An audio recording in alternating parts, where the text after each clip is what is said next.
need to acknowledge things called food deserts and media deserts as Black and brown people. A food desert is an area that does not have access to a healthy supermarket, a grocery store. And that sounds like, nah, but around here they do.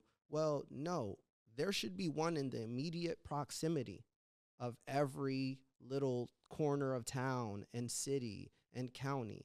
And in places like Camden, Salem County, a lot of places in Black and brown neighborhoods all over the country are considered food deserts because they only have the bodegas, they only have the 7-Elevens, the Wawas, and things like that. And that influences your whole life. And people don't realize it. Yep. You know, it's just Google it. You know, I'm not no conspiracy theorist. Just Google it always. And there's peer-reviewed essays and studies on this. But a media desert is kind of similar in the same way, where there's no journalist or media publication focused on telling stories of a specific area.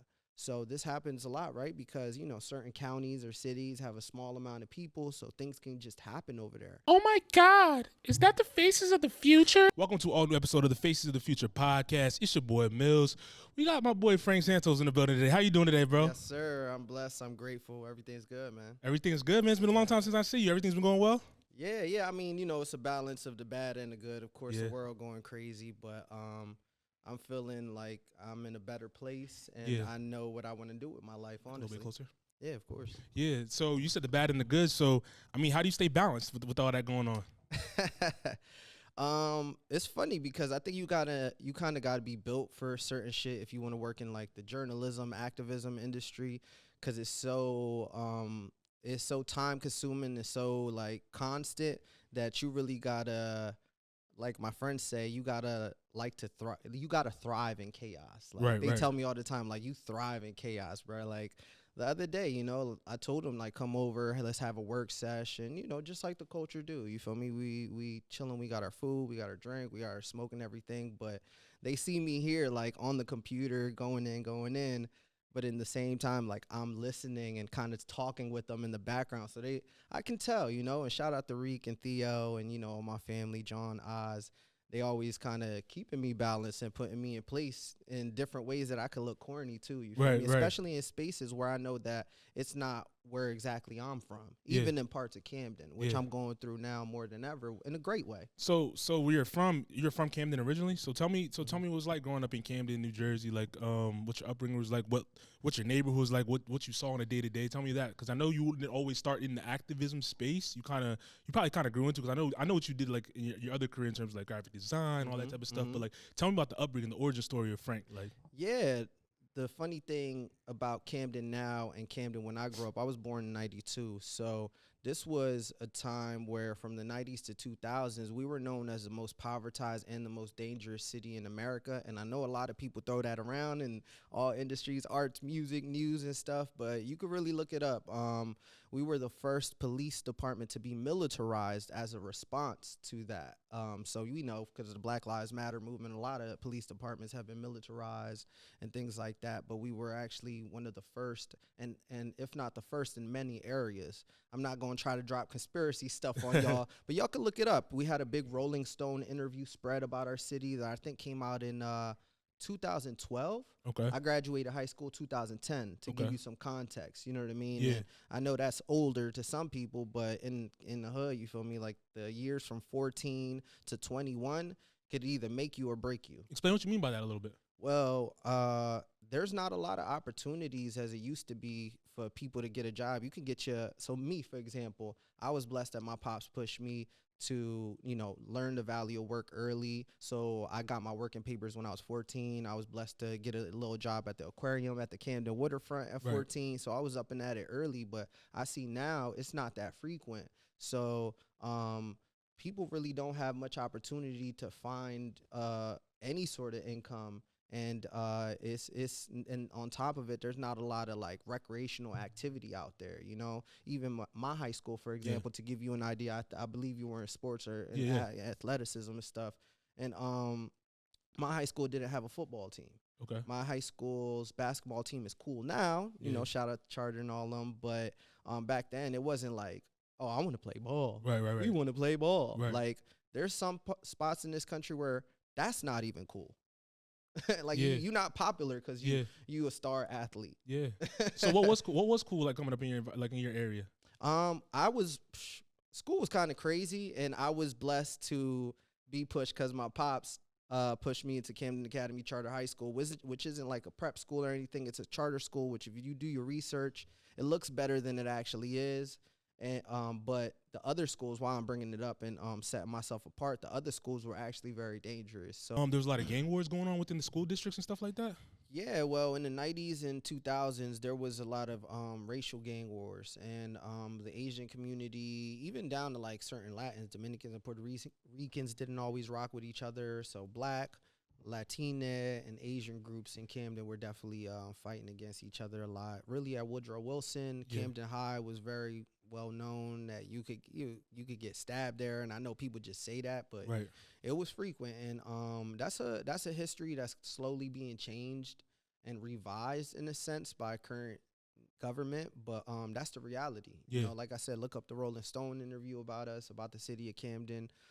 We had a full spread. It wasn't a short article. It was very well known that we were the first city to be militarized in the sense that we are now, and that most departments are now in this country. So you're navigating through that. So you go to high school, you make it through high school and all that. So what did you do after high school? Did you go to the university? Did you go to the workforce? Yeah, I went to Stockton University. Okay. And I studied psych. I minored in creative writing, but I was really interested in just finding my space in the world. I always knew I loved storytelling, art, things like that.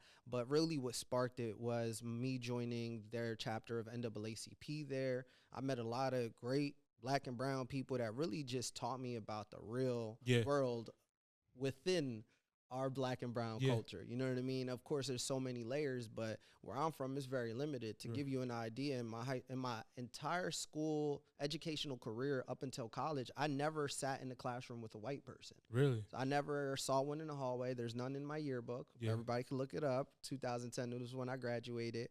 But that provides a certain cultural shock to you when you go to a liberal school like Stockton, where there's a lot of white folks. I mean, colleges all over. So kind of finding my tribe there and really finding my identity sparked the interest and re-sparked the interest in like why does stuff happen to us. And I wanted to do it within the arts and design world. I always wanted to kind of even have a clothing line, actually. That's the truth of it all. So that's when I started to pursue graphic design more when NAACP elected me as their vice president of that chapter at Stockton. So I was that for a couple years only until then I started picking up on the graphic design work because the truth of it all with my graphic design origin, I didn't even know what Photoshop was, even in college.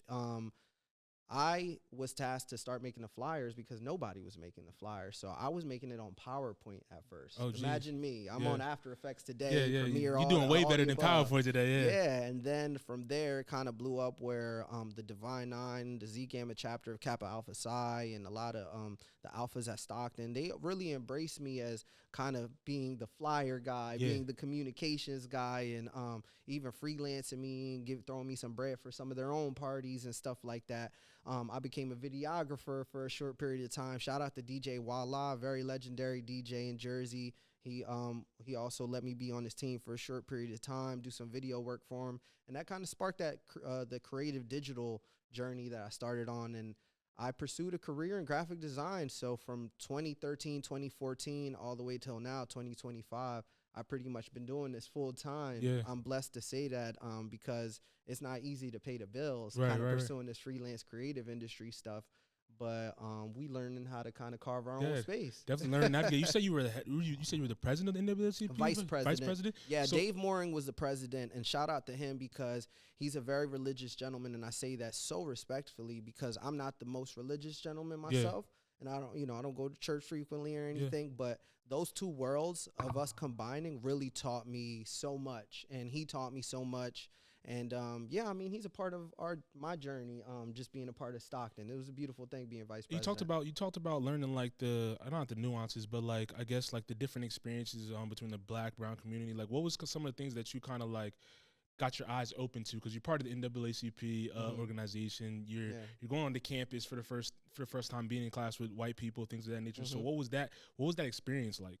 Well, my roommate is Was back then. He was a basketball player. Yeah. I was gonna start off with 6'7", but he's still 6'7" now. So he's a 6'7" like ball shrunk. player. Yeah, nah, exactly right. The wording makes it sound crazy. But my roommate at Stockton, freshman year, actually, I went to a summer program to get a scholarship to go there. So we roomed up. He's a 6'7" ball player, got a scholarship to go to Stockton for playing ball, and he from Newark. Okay. So having that relation with a black man from Newark, Poppy from Camden, those relations, like, we realized, like, oh, we the same person. Yeah. Like, low key, like, our parents are even similar, just different. Right. You know, of course different, but they got similar goals for us. They want us here, all this shit, and we still want to do what we do. You know, we were young, so 18, 19, you still interested in what you interested in, music, partying, and shit like that. But we realized it was also economic, you feel me? Because I was blessed to have a car on campus, and you know that matters. So being a boy with the car on campus kind of like elevated social status all rip, because then my roommate is one of the tallest, if not the tallest ball player on the team. Yeah. And like I said, also having the culture shock of being around white people and seeing how they don't have the same sense of urgency as us, because life is so relaxed for them. And not for all of them, but the majority of them, statistically, have more comfort and accessibility to economics than us. So just your entire lifestyle, day to day, like getting something from the calf, like, yo, let me get a swipe. You know what I mean? These are conversations that black and brown people understand and that white people don't really, you know, connect to all the time. So going through that experience, aside from the educational aspect in college, was really important, because it's hard to see the entire world when you live in the hood. Yeah. So when I got to college, also, I'm the first person in my family to go to college ever. So that was really difficult, just even navigating classes and getting classes. What do I want to do? Psychology sound good, but it's like, what do you do with that? But it probably opens your eyes to a lot of things. Probably like you said, open your eyes to the world. Like you said, a lot of people don't even get out their 5-block radius, depending on what city you're in, whatever it may be. And you get now they're going through college, you graduate, all that type of stuff. Do you go directly back to Camden, or do you experience like a different city? Like what was that transition from college to after that, when you know that's a big transition period after you graduate? It's like you don't jump right into your career, you're trying to figure shit out still. You know, everybody thinks after university it's like, oh, I'm gonna get a job, whatever. That's never how it goes. Never. So what was that transition period especially like? Now it's harder. Well, the truth is, I think a lot of people, if you don't get a job straight out, which is almost impossible, when you go back home, I feel that sense of like, what am I gonna do? Where am I at? You know, what am I gonna do with my life? I was blessed that at the time I was with my partner back at that time. She was in the esthetician industry, so makeup, nails, as much as she could in that industry. So we kind of blended in the sense of business building and business management, in the sense where I can be like the graphic design marketing guy, and then you can be on deck with that. As I'm starting to build up my freelance career, you're meeting people, you can pass my reference and things like that. And that really sparked the need for community back at that time. You know, because like I'm saying, when you get out of college, it's not easy to find a job, which a lot of people don't acknowledge. Like, that provides community. And, you know, if you get your master's, that also provides further community. But I wasn't going to get my master's. I wasn't in that position, like, with where I was at with Stockton. So my at that place, I got hired at Status Streetwear Shop on South Street in Philly as a full-time graphic designer. It was originally like an independent contractor thing, but then they just wanted to kind of get me on board. And it was like a huge learning curve, from just like making flyers and stuff like that, and digital stuff for social media, to printing merchandise, screen printing, embroidery, manufacturing from overseas. Because back at that time, 2014, this is when it's really booming. You know, now you can order something on Alibaba easy. Everybody does that. Back then, it was like, oh, nah, you really got to know. Like, oh, this is the site. You feel me? And I'm learning this, and they're sending me to trade shows. They sent me to Agenda and things like that. And that huge learning curve, like, threw me and tossed me into kind of the arts and music and fashion world a little bit. So I was doing a lot of freelance jobs for some notable names and stuff like that. But, you know, some of the folks I'm proudest of is, you know, Charlie Heat and my Bill. guy. Yeah, great people. One of the most creative folks I've ever met. And then other companies in Philly. And it kind of just like kept snowballing into the next thing and the next thing. So I know there's small chapters that I'm kind of overlooking, but, you know, I know we'll expand on that. But that's kind of how I got out of college and went into the design world for 11 years now, officially full time. No, for sure. And I was thinking, like, even off air, I was asking, like, when did this political spark come, or whatever it may be. But now that we're having conversation, it's like, art and music's already political.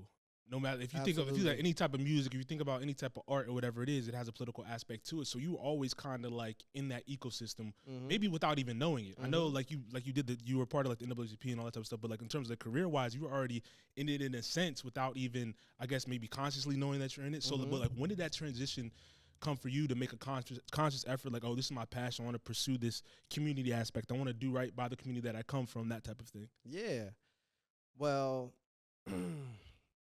the truth is, I've always been involved here and there, volunteer work, XYZ, but that's not the huge spark, especially recently in the past maybe 5 years, 3, 4 years. And we really met while I was going through a career change and Right. transition into this. Right. So what really sparked it was the frustration of seeing the need for better communications in the black and brown political space. The Democratic Party is trash at marketing. I spoke at a panel a few weeks ago, and I was saying a lot of shit about, what we need. They asking me the big old question, what do you think the black and brown community could do, X, Y, Z? And honestly, I just cut myself off, and I'm like, the revolution needs a marketing agency. Our side is terrible at communications, and the Republican side is quite strong. They good at it. We were talking a little bit offline about them electing podcasters to have those real intimate conversations and having the insight to know that that's what shows humanity and humility. And even if you slip up and say something wrong, it's not the end all be all. And the Democratic Party is so scared of being caught fucking up that all they do is mess up in the eyes of the people because they just tippy-toeing too much. And that damages trust. And I feel like there's people like yourself that are in different industries that I'd prefer to work with within the activism world rather than in the arts and music world, because I felt like even in that side of the world, I was wasting my time. A lot of folks that I was working with wasn't taking my consultation seriously, and because I wasn't the most like, oh, I ain't designed this, or I didn't work for Nike yet, or I didn't, Right. as a designer, they don't see the ideas like that they are the future. If not, they are now. The things I was saying, we were having conversations in another space where it's like, they don't get that what we're trying to suggest is not the future, some radical idea. It's the current process of media and podcasting and live streaming and all those aspects of digital tools. I want to infuse my knowledge into the activism industry. And the first place that I would always start with is a place that I know, which is the hood, the place I was born and raised in Camden, So yeah, that's one of the sparks, but I think that's like the core, like that's how the match was lit while I was in a space where I'm like, I always wanted to be in the communications world for my people, but I think the larger community at hand is what I need to be working with. And I'll come to learn that I work better with it. You know what I mean? Because they want to get active the way I want to get active. You feel me? Is that everybody though? Because I know like when it comes to politics, you know what I'm saying, you can gain relationships, you can also lose relationships, whether it be business, whether it just be opportunity. How was that affected, like not just only career, but I guess like personal life as well too? Yeah. Well, the truth is, it's separating who's here for me and who's not, because everything that I stand for is connected to me and myself and my family, the people that I love. So if you're not rocking with some of the things that I'm posting about, or if you're not going above and beyond to repost, which is very important, reposting and sharing every single thing your homies do is super important in this world. Even though that sounds corny, a lot of people say that. A lot of people don't do that, though. They don't. Yeah, Trust a lot me, of people. I know. A lot of people say they supporting and shit like that, and it's like, yeah, but bro, all you had to do was repost. I'm not That's asking you all to I'm spend asking. money, nothing like that. Just share. Subscribe, maybe. Yeah. Subscribe would be nice too. Repeat that question again. I'm sorry. I just No, just how does does it affect your relationships, whether business wise, personally, whatever. Business and personal. It's separating the real ones from the not so real, and I'm learning to not exile people, but instead kind of place them where they're at. Yeah. If you want to stay in this artsy fartsy industry, all I do is music shit and pretend like not everything is political. Like that's where you stay at in my mind. But where there's actual change and money moving, because one thing that I've learned working in this activism industry is this is where the money's at. This is where the money's at. The real life money. You know what I mean? I know what it is in the arts and music industry, and black and brown people love to fetishize those industries, but there's not that much money in that in those industries, and there's absolutely little to no power in those industries now, since the art and music industry has been so commodified over the past few decades. Right. So kind of moving in my world, I'm realizing that it's just about staying around the people who want to be with us. And what I noticed, I don't even got to be inviting people. People showed up yesterday to a meeting I had with Senator Andy Kim, a community roundtable, and I was telling them, like, I feel like at home for the first time in a long time because I'm not begging nobody. I'm not trying to over promote something. In the original marketing industry that I worked in, I felt like all I was doing was asking, Yeah. buy this, sell this. Could you sign up for this membership? Could you do this? Can you come to my event? And that's not a healthy space to be in. You have to provide people with things. And I think a lot of businesses that I even worked with before didn't realize, like, you're not giving the people enough. Yeah. Like, you even not showing enough about who you are. So now that I'm in the place where it's like all we do is talk about the dark side of what we going through, the real side, I feel more at home and more honest rather than like feeling like a salesman. Yeah. How was that? How was like experiencing both worlds, like whether it's the art and creative industry and then coming into like the political side of being like a newer age activist, that type of thing allowed you to communicate with these people, these politicians, these CEOs and things of that nature? Yeah. I noticed that there's always weenies in powerful positions. There's a lot of soft people behind the scenes in both sides, Yeah. and it's access to opportunity Right. that we're all battling right now. All of us, socioeconomically, there's always going to be somebody like moving things because they said the right thing or they was in the right place at the right time. But my favorite thread that connects both of them is the communications aspect, because it's really a lot of the same stuff. There's rollouts involved, there's media momentum involved, and that's really what I'm trying to teach people and speak more about. Is the journalism and activism industry was involving a lot of protests and articles, like long ass articles that a lot of people just don't have the time to read. Exactly. A lot of people don't have the access to the education to even understand some of the terminology in these articles. Right. So I even tell people, like, it's almost rude coming at these people in these ways. I think it's almost an insult to me sometimes if you coming at me like, yo, let's do a protest. It sounds like a dude telling me like, yo, nah, let's just shoot the cover art on my phone. Right. That's what it translates to me. And that's a disrespect to the movement, to the art, whether it be the album or the art that you created or the movement or the act that you need to fight for. It's something that we got to do a little bit better on. And the analyzation part of it is the connective thread, aside from some of the characters that play in these places, which it'll be a lot of folks just there for a job. Yeah. A lot of folks that really want to do something, but they don't know really how to navigate it. They need help, and access to help is not always there. So there's a lot of connections, actually. That's the crazy thing that I've noticed. And that's why I feel most comfortable after all these years, over a decade, to kind of slide into a space where I do feel like I was always a part of and involved in. And maybe half the time it was just because I was a victim.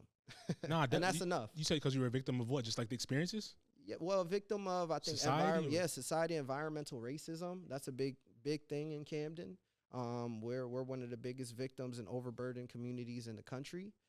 So, just going through it and experiencing and kind of like acknowledging and seeing the big picture to realize like, oh, I was always one of those victims. I'm not just reading on racism. I think acknowledgement is a big thing, like, because a lot of people don't realize it's happening to them. Yeah. Like, because some stuff not just be straight in your face, like whether it's like the redlining, whether it's just the way the school system's set up, the way the opportunities, whether you have good textbooks versus you go to a school down the street that has a better community and they have every textbook, whatever it may be, like simple stuff like that, that if you don't experience or explore into a different environment, you're not going to understand that this shit's literally happening to you right in front of your face. I'm glad you said that, because I really wanted to bring up apathy. And I feel like acknowledgement is the first step to removing this big apathy that everybody feels, which is not just like, oh, I don't fuck with politics, I'm not going to watch the news, it's too crazy. I also would connect that to the hyper self-care industry, like I nap, don't get me wrong, but like the excessive napping and vacationing and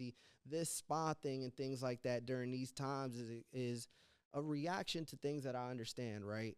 So first off, Black and brown people have been going through things for decades. Women specifically have been going through things for decades. It hasn't been that long since they were able to vote, really think about it. LGBTQ plus community also as well. So I understand a lot of people need rest and require rest, but what I'm realizing, that sense of urgency is kind of needed, and what inspires the energy for that so you don't feel burnt out is the acknowledgement that things are happening in real time and that you can actually control things. And I feel like I'm a great example of that right now because, for example, I've been going to city council meetings officially and consistently for maybe 3 months. Right. And in those 3 months, essentially, I've become public enemy number one of the city of Camden, especially within the government. And I know you don't mind that. I'm enjoying it quite much because I know that this is a reaction that's happened before. I hadn't hoped for it. I wanted to come with different types of funny ways to kind of approach it and clever marketing ways to do it. But I know that just bringing up things and calling people out for them being paid by a corporation that's burning in our neighborhood and things like that, naturally you're going to create enemies. But I feel at home right now because a lot of people are rallying around that and seeing that, again, acknowledging that there's things that you can actually do to make progress and make change. And it's like, yeah, everybody here watching, you have a city council meeting and there are millions of dollars being moved through that city council meeting. Millions of dollars, if not hundreds of millions of dollars, maybe not monthly, but absolutely yearly. And they are in control of it. It's not the state governor. It's not President Trump. I think black and brown people have to think more micro instead of macro because we can't control the country, but we can control our city and our county. And that is the truth. I'm living it in real time. So when you talk about sense of urgency, like what would you, I guess, encourage people to do to have urgency? Because you say sense of urgency, but like what direction would you point them? Is it going to city council meetings? Is it just going to like the school district meetings? Like what would you encourage them to do to have that sense of urgency? Because you know they have to start somewhere before they can kind of climb or get to the position that you're at where they're actually involved at the way that I guess they need to be to make a direct effect or a greater impact. Absolutely. I think first and foremost, find what you actually interested in. What you actually interested in. I'm not asking you to do environmental justice work or immigration work. Find what you're actually interested, because I know individuals that work in those industries, for example, and are starting nonprofits around that. Immigration work, environmental justice work, specifically water quality work, air quality work, because they like birds, or some folks like this. And it can go with the music industry too. Find something that you feel is important to you, and then build a movement around that could benefit that group of people socioeconomically, which I know sounds like a lot, but really all I'm saying is get informed with it and start YouTubing and Googling like who's in charge of that industry or what do they do, and then you'll find a connective thread. I promise you will find a connective thread in any of those industries and connect a thread to how it's happening in your city or county. Literally just Google environmental justice Burlington or music and arts budget Gloucester, Philadelphia. Start Googling stuff like that and you'll start seeing crazy drama. I'm talking about the most interesting drama of all. Political drama. I'm telling you, even now we're having a lot of people are up for re-election in Camden. I believe 16 of those people are going to be winning just because there's nobody running against them. All they need is one vote. That happens in a lot of places. That happens in so many counties. Where it's like they're sitting in the seats. They don't even do nothing to get people's vote. If you like track, if you like baseball, I know people in city council involved with that. Like people that's involved in food. Oh my God, how could I forget food? Yeah, food industry is major. That's one thing I'm a proponent about, just like the food, because like the area we're in right now recording, it's like you see fast food everywhere, but you go maybe 5-10 minutes down the road. None of that anywhere. It's like proper non-processed food, proper restaurants, whatever it may be. And that even plays a part into the stuff that people don't realize. Like I was saying a little bit earlier, it's right in front of your face, but you don't understand like what's really going on. People here need healthy food too. Yeah. I'm saying they don't need the processed stuff or whatever it is. There's a lot of places in this country called food deserts. So we need to. What's a food desert for the people that are listening? Yeah, I'm going to define both these things. So we need to acknowledge things called food deserts and media deserts as black and brown people. A food desert is an area that does not have access to a healthy supermarket, a grocery store. And that sounds like, nah, but around here they do. Well, no, there should be one in the immediate proximity of every little corner of town and city and county. And in places like Camden, Salem County, a lot of places in black and brown neighborhoods all over the country are considered food deserts because they only have the bodegas, they only have the 7-Elevens, the Wawas, and things like that. And that influences your whole life. And Yep. people don't realize it. Yep. You know, it's just Google it. You know, I'm not no conspiracy theorist. Just Google it always. And there's peer-reviewed essays and studies on this. But a media desert is kind of similar in the same way, where there's no journalist or media publication focused on telling stories of a specific area. So this happens a lot, right? Because, you know, certain counties or cities have a small amount of people, so things can just happen over there. And one place that I'm covering right now is Salem County. And Salem City has majority black people, actually, and an overburdened community.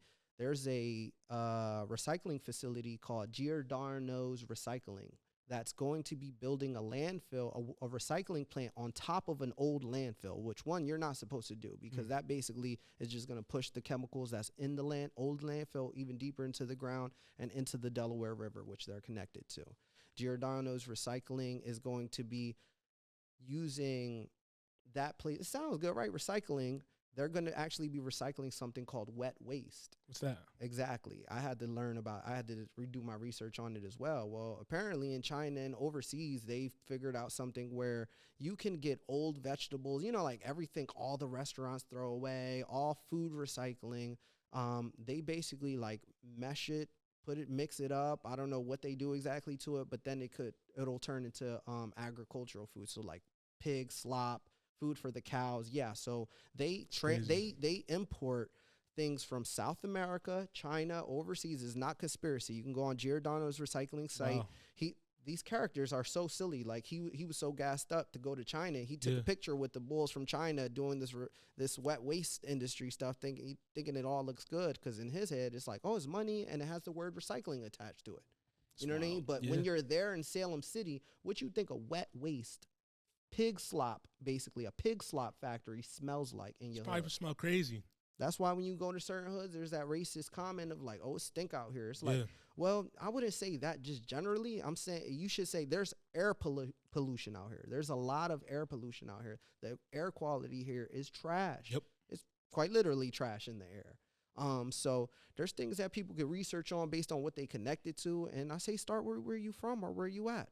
Yeah, honestly, there's a lot of things that you can do, and I'm not even trying to be corny. If anything, I'm trying to make sure the corny shit stays out of these conversations, because that's what's been way too apparent within this side of activism and working in politics, is that there's a political and facade, you know, and people was asking me when I get into journalism and into the journalism world, like, oh, are you gonna put on the newscaster voice and all that stuff? It's like, nah. You gotta be direct with people now. Gotta be direct. You gotta be yourself. You gotta be authentic. And I think with that, there's gonna be mistakes. There's gonna be learning opportunities, which I've already had in this short amount of time, and I welcome them, and I want that. We even talked before here, like, yo, is there anything that you might want to cut out or not talk about? Absolutely not, and never. You know, so there's learning experiences and all that in both sides of the industry, but I'm learning what that sense of urgency breeds reactions, because even with the Giordano's recycling thing, like me writing an article and putting out a video about it is creating some reaction outside of it so that it can get active in the city. But also I had a semi-viral video in the city of Camden where I was speaking at city council, and my approach was like, I know I'm going to ask them, like, we need a town hall with the CEO and all this shit, right? I'm talking about the boring stuff of activism and politics, you know? And I acknowledge, like, I can't follow the same path that everybody else is doing, because you just tune out. Even now, I'm sure we already lost a few viewers because they like, oh, God damn, you know what I mean? Here you go again, whatever it may be. Yeah. You know, and clip that, because it's like, it's true. This is boring a lot of times, but that's the new goal of all of us here, is how can we involve that arts and music energy with and entertainment and fashion energy, which is black and brown culture, within the activism world. And what I decided to do at the city council meeting, which again, I've been going for a little bit of time, so I kind of made sure to know that this was cool, even though it wasn't really ultimately. But I was like, let me say my speech and make my demands for the group of Waterfront South Camden. And let me close it with pretending like I'm reading a poem by a civil rights activist. You know how people love Yeah. to objectify or use old black figures. Right. And, you know, that's so cheesy and not fair to them, I feel like. So I was like, let me do a play on that. And instead, I'll Google what Nelly's name is and introduce him and perform the song Hot in Here as if it was a poem. So in my 3 minutes, I was able to do that, and they were about to remove me because it went over time a little bit. But that video went viral because people just saw that I was making a connective thread through the fire and Hot in Here, the song Heat, and it was kind of funny. And doing that to people and making fun of city council people is something that they just never seen before. You know, and that authenticity is what led me to a lot of the meetings and conversations that I'm having today, which has been like a snowball effect. Right. Like I mentioned a little bit earlier, I met with Senator Andy Kim yesterday. We had a community roundtable with the residents of Waterfront South Camden, which is basically, if you think of Camden, South Camden is a section, but there's a place called Waterfront South Camden, which is right at the ports. And this is something for everybody to research when you're home, or about your home, is that all these ports, if there's water near you, any water, somebody owns that port. Really? And they make hundreds of millions of dollars from it. And in the Waterfront South area of Camden, EMR, a metal recycling plant owned by the United Kingdom, so they're from the UK. They're not even from here. Yeah, they're not from. So they don't care what happens over here. So they own a bunch of pieces of land in that area, and they have recycling plants, metal recycling plants that have caught fires several times. So I know I've mentioned this a bunch of times before on my socials and other places, but just for this episode, they've had 6 fires since 2016. And the last one, which happened in February, took 19 hours to put out. So imagine, that's a bunch of fire hose water literally flooding the streets with ash water, and, you know, ash and from metal, from old batteries and things like that. And it's going straight. Batteries? Yes. Actually, what caught fire was a lithium ion battery. That's crazy. Yeah. So like drones from cars and certain electronics and stuff like that, which people think is like, oh, well, somebody probably donated and tried to recycle. How could, well, that's the thing. I said it in city council. That company is supposed to be responsible and understanding of what's coming in so it doesn't explode. Right. And that company blaming lithium ion batteries for the cause of the fire is like a chef blaming the stove for burning food. It don't make sense. It's their responsibility. They could have controlled it. And from here and our reactions and it going viral, I can tell that there was pressure for them to act quickly. And even though we're not in love with this idea or even really like this agreement or idea that got announced this past week, they're going to be paying back the city $6.7 million. So after 6 fires, the other ones they barely paid anything for. I mean, literally under 100,000. It's crazy. It just kicked up to 6.7 million, going straight to that part of South Camden. Right. So 6.7 million got squeezed out in a matter, you know, I would say 3 months of a movement organized by a coalition in South Camden, all parts of Camden that I'm blessed to be organizing with. And it's just proof that, change can actually happen in real time. And the truth of it all is that the reason why it doesn't seem like that is because those are the areas least posted about. Yeah. Arts, music, entertainment, fashion. Oh my God, we can get drowned every day. Yeah. Every Met Gala, every Paris Fashion Week, every Coachella, every Rolling Loud. Oh, y'all, we are good. Every sports is good. I keep forgetting about sports. They're one of the best at marketing. Every sports event is like, holy shit, this is the most important thing on earth, which I agree. It can be just as important as anything else. But I'm like, take that energy, bring it over here. I guarantee you we got the same list of characters. Yeah. You know, and you can see in that video where I was at city council, I was naming some of them out. Angel Fuentes, the city council president, he's one of the Latina sellouts. You know what I mean? As a poppy myself, Puerto Rican man myself, I love to call out Latina sellouts because they're the first ones to sell out right now. And I will proudly say that. I'm reading a book called Working Towards Whiteness. The subtitle is The Journey from Ellis Island to the Suburbs. It's basically speaking on the journey of the immigrants during the early 1900s and making the connection to the immigrants of this era right now, where you can compare Irish and Italian progress to Latina and Asian progress right now. There was a time Irish and Italians, Irish mainly, but Irish and Italians were looked at the Mexicans as like the Mexicans of their time.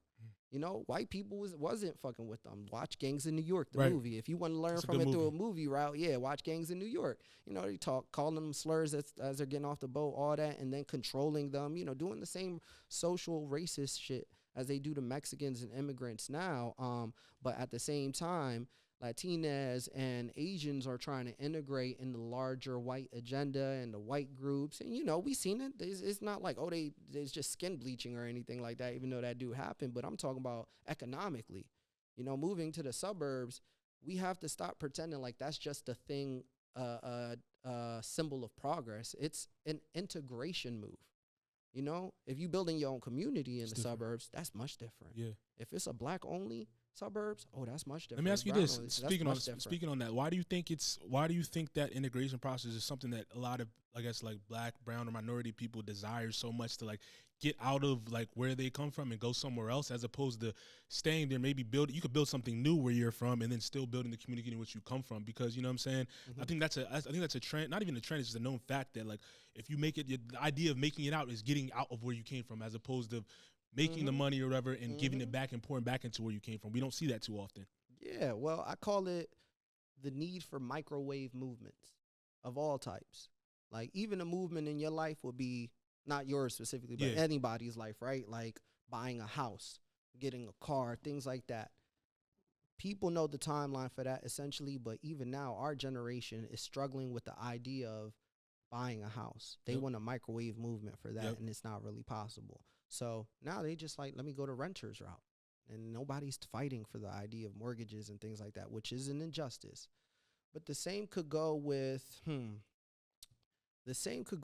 I guess, microwave movements would be in response to all the things that people have. I actually was seeing your brother speak on it in regards to the Kanye stuff and how he, you know, how he feels essentially like, nah, the music industry is controlling these people. So, you know, he got to react like this. And I respect that wholeheartedly because that to me read off like a trauma response in the sense where it's like, yo, as a black or brown man, I've been controlled for so long. Like you got to get loud in this way. That's how hip hop started. You got to be, get pump your fists on your chest a little bit, yell a little bit to get things across because people will reduce your voice. So in the sense of like economic power, I think a lot of people just sign off to go into the suburbs and getting a job because it is the easiest way of survival right now. And that's what we're battling right now. And a lot of people don't acknowledge that there's not that much money. I saw a statistic earlier this week that if you have $5,000, just $5,000, you own more wealth than half of the people on planet Earth. That's crazy. The most of us is poor. Yeah. That's what we got to acknowledge. Yeah, and and I'll be telling Philly people like that too. Like, yo, these areas, this is one of the biggest and poorest cities in America. We love to glorify the arts and culture and stuff here, the murals and all that stuff. Yeah. But it's like, bro, I don't care if the wall is painted if I can't put food on my table. I can't put food on my table. Yeah. So And I was listening to, speaking of that, the money aspect. I was listening to, I forget, it was like John Hope Bryan, I think his name is. He has a good podcast about like finances and like the black community and things of that nature. And he's talking about like how the majority of people don't even have $400 saved for a rainy day if something crazy would happen, which is like, and which is not even that much. It's not that much, but Yeah, he that said can't a help lot of people don't even have that saved. So if something drastic happens, they don't even have enough fund for $400 or even $1,000 to like hold them over that time or take care of it, which is like something we need to change. Yeah, absolutely. But that's the thing. Where our spending habits as black and brown people are terrible. Yeah, we have terrible spending habits, and that's the thing. Like, I'm not trying to say like I'm holier than thou or anything, because trust me, I spend on a lot of BS. Too. Trust me, I'm out here, surviving, self-medicating sometimes. It is what it is, because this is where we're from and this is a part of our culture. But is there some sense of acknowledgement where I can at least say we need to set a certain limit? And I think to start, and I would love to share this with everybody, I think to start, there has to be a limit on how much we vacation a year. This is not realistic. I agree. This is not what our ancestors was doing. Don't let the internet quotes fool you. Yeah. It's not real. It's almost offensive, especially me being from Puerto Rico and seeing it be gentrified by, newsflash, not only white people. Newsflash. Not just the white people. It's not just the white people. Yeah, basically my feeling towards excessive vacationing, especially with, hold up, let me say that again.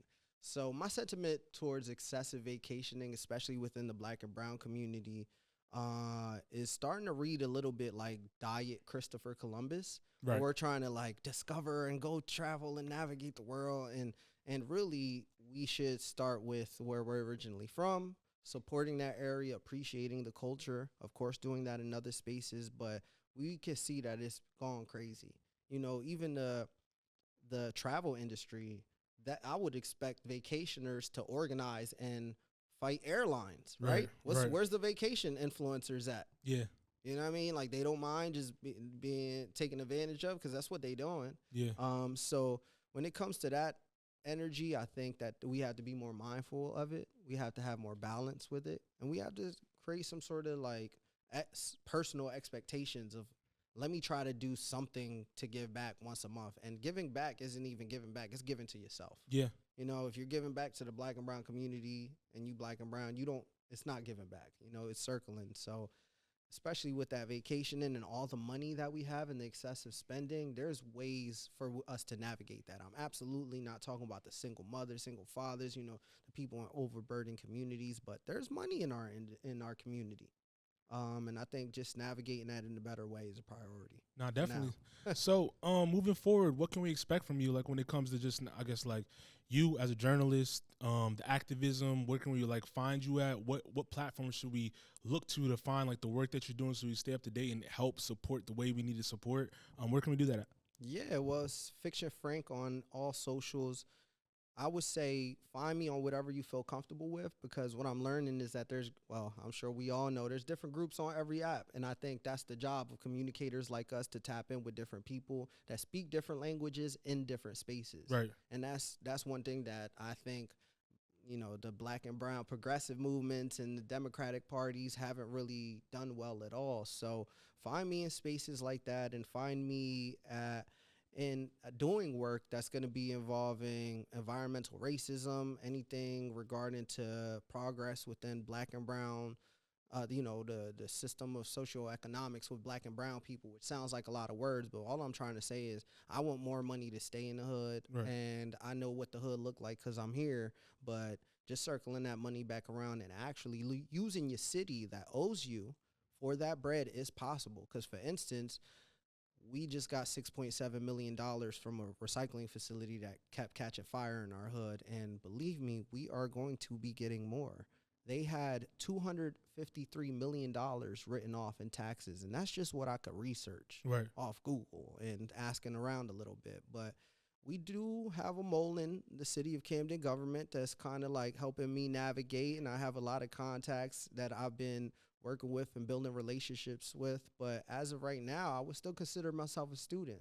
So I'm also a fellow for the South Jersey Information Equity Project that serves news deserts in South Jersey. So that's what I'll be doing for the next 6 months. But then from there, I'm looking to keep my stories on Black and Brown publications, which that's what we write for only. I've only written for Black-owned publications so far, but absolutely looking for more Black and Brown-owned publications to write for, because I noticed that we don't need to follow the Philadelphia Inquirer, New York Times. Like, we are now the front page of Right. the internet and storytelling. And I'm glad that you gave me the time, because this is where I think a lot more of us on this side should be working in. And again, I take accountability for what journalists and activists haven't done thus far.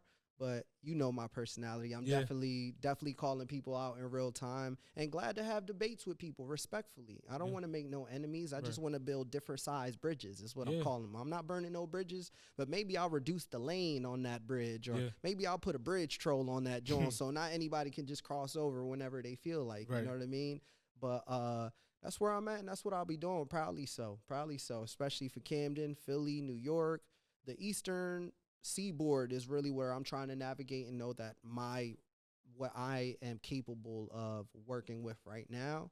I don't want to be a star or work for a job. People have been asking me to run in elections, stuff like that. I don't see myself working in the political space just yet, because I love what I do. That's not a lie. Like, I really like editing videos. There's no better feeling in the world to me than, capturing the moments of our people, just like I did when I was covering Black parties, Alpha parties, Kappa parties back at Stockton. Right. You know, seeing the joy and the connections that's made within Black and brown safe spaces has always been my life. Like it's what saved me. And I always tell people, Black people were the first to really embrace me as a poppy who doesn't immediately speak Spanish even more than some of the people I grew up with, because Right. they exile you for not speaking Spanish or make you feel uncomfortable because, oh, you was born here, or, oh, you're half this and you're half that. You're not 100%. Black people can relate to a lot of those like identity issues, and Black and brown people in Camden are uplifting me, and I know that that's probably where I'm gonna be at. I have no hope to move or stop what I'm doing. I think I found my place. It's really my third year going into this journalism world, but as you know, I've been in the communications world for 11 plus years full time, you know, paying my bills and stuff like that, which is the hardest part. Yeah. So I don't think I'm going nowhere, man.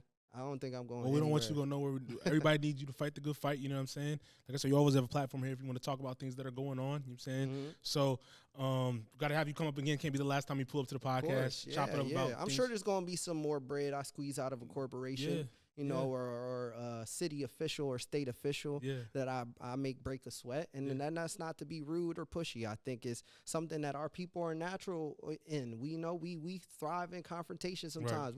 I'm sure your parents woke you up one day, it's like, yo, you gotta clean this up. Not Yup. like, honey. Oh, yeah. Honey, you know, and that's how and, it is. and I know that we have to navigate Yeah. those spaces, but it's just a realistic context of today. Right. And I'm glad that you're giving me the time today, because I think we working towards the future a little bit by just having these conversations, trying to invite people in these spaces in different ways. Because again, I'm not trying to be Mexico Luther King over here. Yeah. I'm over here trying to instead put other people's voice up. I prefer if I never really had to speak publicly again, because that means there's nothing that I have to complain about. Right. But I'm happy to be a part of it and happy to be invited to spaces like this for real. Likewise, well, we appreciate you. That's all I got for this episode of the Faces of the Future podcast. It's your boy Myles. Peace.